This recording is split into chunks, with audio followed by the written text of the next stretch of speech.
mbokk yi asalaamaaleykum dal leen nag jàmm ci seen xibaari météo fii ci ANACIM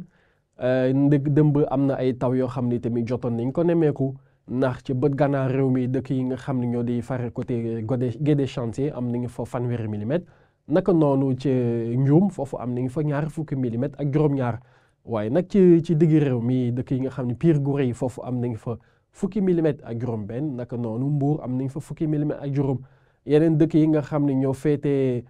bët saalum réew mi wala penku foofu am nañ fa ay quantité yoo xam ni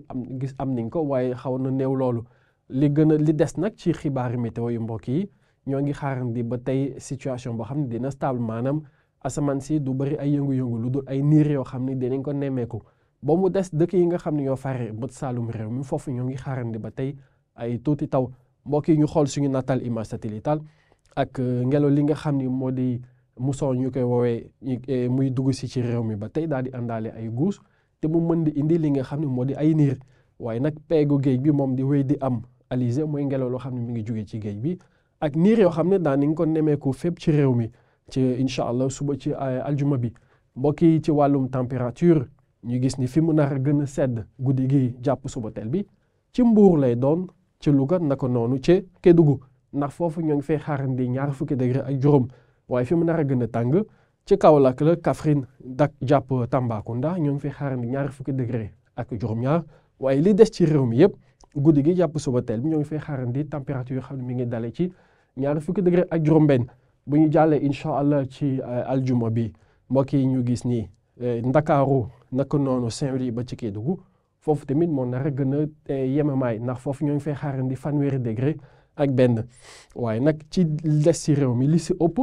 daanaka température dina dem diggante 20 degré ak ñaar jàpp 20 degré ak juróom-benn waaye fi mu nar a gën a tàng ca Podor la naka noonu Linguère jàpp Matam maanaam ci bët gànnaar réew mi te foofu ñoo ngi fay xaarandi 20 degré ak juróom-ñett ak ay niir yoo xam ni daanaka daanañ ko nemmeeku fu ne waaye nag naaj bi fi mu nar a gën a fës mooy dëkk yi nga xam ni moo gën a jege peggu géej bi muy di Ndar Mbuur Ndakaaru Mbuur Thiès Diourbel naka noonu ca Kaolack waaye ci bët saalum réew mi nañ leen ko waxee woon sax ñoo ngi xaarandi ay taw yoo xam ne mën nañ ko fa nemmeeku ca Casamance bi yëpp ci Tambacounda Kédougou naka noonu Matam jàpp Diourbel mbokk yi kon lii moo gënoon fës ci xibaar yi nga xam ne ñoo ngi leen ko na dégtal nañ leen koy xamalee bés bu nekk topp leen ñu si yi nga xam ne mooy xarala yees yi ndax foofu dañ fay faral di dugal ay information yoo xam ne saa su nekk liñ ci am rek dañ ko fa dugal ngir ngeen mën cee jëriñoo mbokk yi ñu leen ñaanal guddi jàmm ak salaam jërë ngeen jëf